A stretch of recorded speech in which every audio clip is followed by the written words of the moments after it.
अस्सलामुअलैकुम दोस्तों, welcome back to our channel find Urdu. Kinky kinky का मतलब है अजीब, टेढ़ा मेढ़ा, गैर मामूली।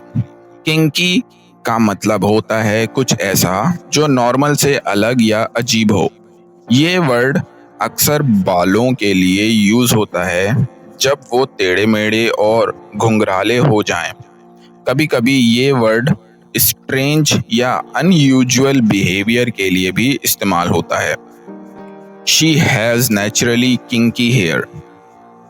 उसके बाल फितरी तौर पर घुंघराले और टेढ़े मेढ़े हैं।